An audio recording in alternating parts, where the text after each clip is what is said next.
ये बात तब की है जब कोरोना की दूसरी लहर चल रही थी, लगातार लोगों की जान जा रही थी, ऑक्सीजन को लेकर हाहाकार मचा हुआ था और एक इंजेक्शन जिसको लेकर मारामारी थी वो था रेमडेसिविर।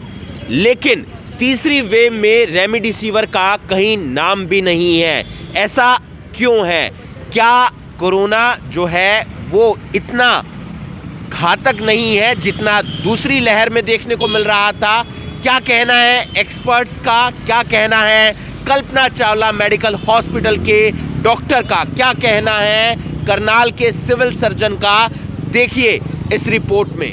ये डेफिनेटली ये है कि जो इस टाइम पे जो वेरिएंट है वो बहुत ज़्यादा जो है लंग्स के ऊपर उसका इफ़ेक्ट नहीं आ रहा है जो अभी तक देखने में आया है।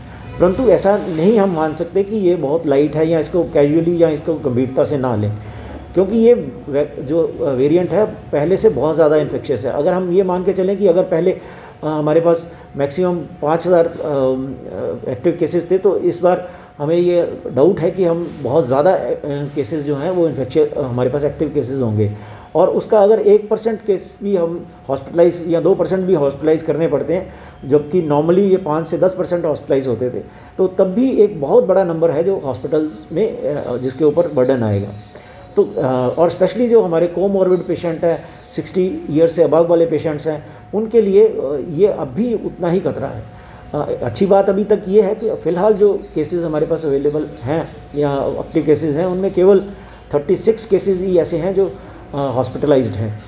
तो माइल्डर वेरिएंट डेफिनेटली है।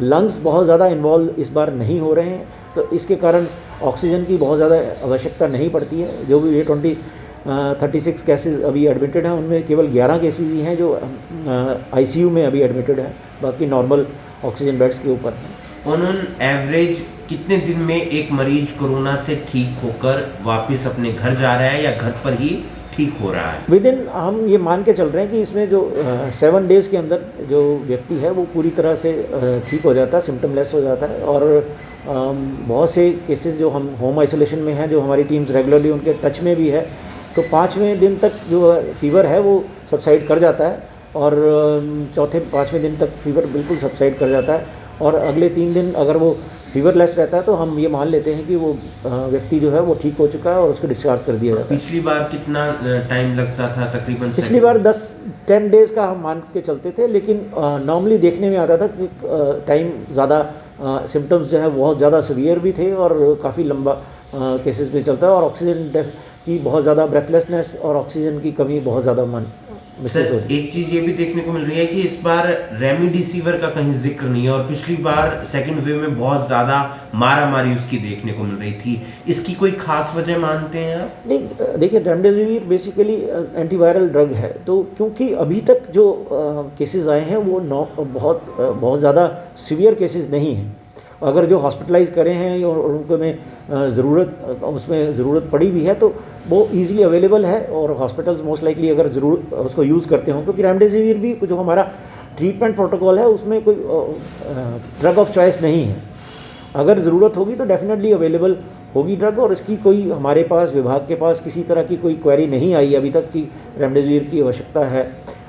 दूसरी बात यही है कि ये जो वेरिएंट है स्पेशली लंग्स का इफ़ेक्ट इसके ऊपर कम देखने में आ रहा है। इसके कारण ब्रेथलेसनेस या न्यूमोनाइटिस के केसेस काफ़ी कम हैं। किनको लगता है सर रेमडेसिविर अगर ज़रूरत पड़ती है तो लंग्स से कुछ जुड़ा रहता है? डेफिनेटली जिनकी ब्रेथलेसनेस ज़्यादा हो जाती है और कोमॉर्बिड पेशेंट हैं और जिनके सिम्टम्स 6 डे तक भी ज़्यादा बड़े रहते हैं, और उसके सीटी चेस्ट वगैरह में जिसमें न्यूमोनाइटिस के पैचेज आते हैं, तो उन केसेस के में रेमडेसिविर पीछे काफ़ी यूज़ की गई थी, परंतु इस बार कंपैरेटिवली जो है वो बहुत माइल्डर केसेस आए। तो आपने सुना अभी एक एक्सपर्ट को, जिस हिसाब से केसेस जो है लगातार बढ़ रहे हैं, लेकिन जो सेकेंड वेव में रेमडेसिविर की एक काला बाजारी हम सब ने देखी थी वो इस बार नहीं है, या ही उसके बारे में कुछ ज़्यादा जिक्र नहीं हो रहा है। वो कारण इसलिए कि केसेस तो बढ़ रहे हैं, लेकिन जो ये ओमिक्रॉन है वो लंग्स पर इतना फ़र्क नहीं पड़ रहा है, क्योंकि रेमडेसिविर तब यूज़ किया जाता था जब आपके लंग्स पर बहुत ज़्यादा इफेक्ट करता था ये। तो अभी इतना केसेस हालांकि बढ़ रहे हैं, लेकिन लंग्स पर इतना इफेक्ट नहीं पड़ रहा है, तभी रेमडेसिविर की इतनी ज़रूरत नहीं पड़ रही है। लेकिन केसेस की मैं बात करूँ, केसेस लगातार बढ़ रहे हैं और उस चीज़ का आप लोगों को ध्यान रखना है, डरना नहीं है, घबराना नहीं है, लेकिन अवेयर रहना है। घर से बाहर निकलते हैं मास्क आपने ज़रूर लगाकर चलिए, सैनिटाइज़र साथ रखिए, थोड़ी सी सावधानियाँ, थोड़ी सी अवेयरनेस आप लोगों को रखनी है। वीडियो को ज़्यादा से ज़्यादा शेयर करें। पिछली वेव में हमने देखा था कि रेमडेसिविर का काफ़ी हल्ला हुआ था, काफ़ी कालाबाजारी हो रही थी, लेकिन इस वेव में रेमडेसिविर का कहीं नाम नहीं है। एक डॉक्टर के तौर पर ऐसा क्यों? देखिए, इस बार सरकार ने पहले सारे उपाय, सारे बंदोबस्त एक तो अच्छे से किए हुए हैं, तो इसलिए सभी अस्पतालों में रेमडेसिविर का एक पर्याप्त स्टॉक मौजूद है। दूसरा, जैसा कि आप जानते हैं कि मुख्यतः केस ज़्यादातर 60 से 70% ओमिक्रॉन वेरिएंट के आ रहे हैं। ओमिक्रॉन वेरिएंट में ज़्यादातर केसेस में देखने में ये आ रहा है कि ये लंग्स को इन्वॉल्व नहीं करता। रेमडेसिविर का प्रयोग उन मरीजों में किया जाता था जिनके लंग्स खराब होने शुरू हो जाते थे। अभी ओमिक्रॉन वेरिएंट में लंग्स का वो प्रतिशत नहीं खराब हो रहा। ज़्यादातर जितने भी मरीज़ हमारे पास आ रहे हैं उनका गले तक इन्फेक्शन है, कुछ बुखार है, कुछ मरीजों में दर्द, कमर दर्द वगैरह की समस्या है, लेकिन लंग्स इन्वॉल्वमेंट बहुत कम देखने में मिल रहा है। तो इसलिए रेमडेसिविर की ज़रूरत कम पड़ रही है इस वेव में। तो आपके कल्पना चावला मेडिकल हॉस्पिटल में मरीज ऐसे आए जिन्हें रेमडेसिविर लगाया गया हो इस बार, या पिछली बार किस तरीके का देखने को मिल रहा है? पिछली बार ज़्यादातर मरीजों में लंग इन्वॉल्वमेंट के साथ हमारे पास आ रहे थे, जिनकी ऑक्सीजन सैचुरेशन कम हो चुकी होती थी, तो उनको, जिसको भी रेमडेसिविर था, उस समय भी रेमडेसिविर सरकार ने युद्ध स्तर पर उपलब्ध कराए और सभी मरीजों को दिए गए जिनको ज़रूरत थी। प्राइवेट में कुछ जगह कुछ लोगों ने कालाबाजारी की कोशिश करी, उसमें डिस्ट्रिक्ट एडमिनिस्ट्रेशन ने अपना संज्ञान लेते हुए उस पर कार्रवाई भी करी।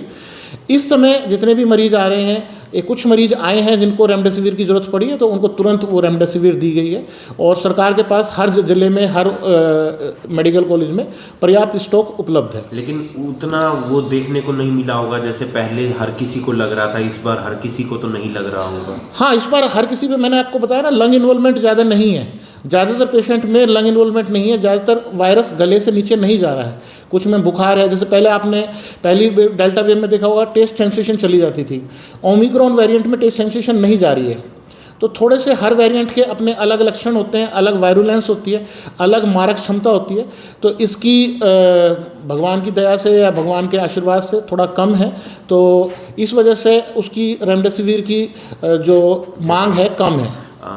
उन्होंने एवरेज एक मरीज कितने दिनों में ठीक हो रहा है, आप जो देख पा रहे हो? जो अभी तक मरीज हैं वो 4 से 5 दिन में उनका जो बुखार है या वो सारा है, इसीलिए सरकार ने क्वारंटाइन पीरियड भी, आइसोलेशन पीरियड भी 10 दिन से घटाकर 7 दिन कर दिया है। तो इसलिए जल्दी ही मरीज़ ठीक हो रहे हैं। केवल वो मरीज़ जो हाई रिस्क हैं, ओल्ड एज हैं, डायबिटिक हैं या कोई कार्डियक बीमारी है, उन मरीजों में थोड़ा सा ध्यान रखने की संभावना है। कई बार आईसीयू या हॉस्पिटल में रखना पड़ रहा है, जिसके लिए समुचित पर्याप्त प्रबंधन किए हैं।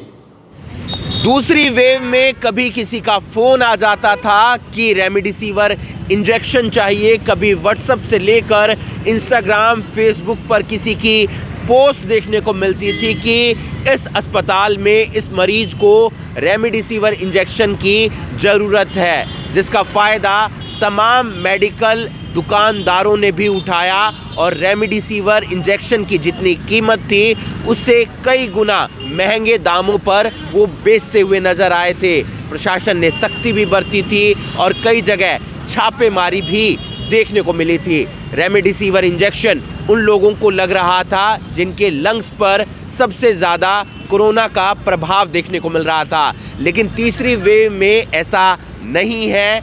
अधिकतर लोगों के लंग्स पर प्रभाव नहीं पड़ रहा है और जिनके लंग्स पर प्रभाव पड़ रहा है उनकी उम्र 60 साल से ज़्यादा है और साथ ही साथ उन्हें कोई गंभीर बीमारी भी है। और ऐसे में सरकार ने तमाम सरकारी अस्पतालों में रेमडेसिविर इंजेक्शन उपलब्ध भी करवाया हुआ है। तो दूसरी वेव में जहां लगातार कोरोना के कारण लोगों की मौत हो रही थी, इस वेव में एक राहत की बात ज़रूर है कि जो मरीज हैं वो घर पर ही आइसोलेट होकर ठीक हो रहे हैं और उन्हें रेमडेसिविर इंजेक्शन की ज़रूरत भी नहीं पड़ रही है।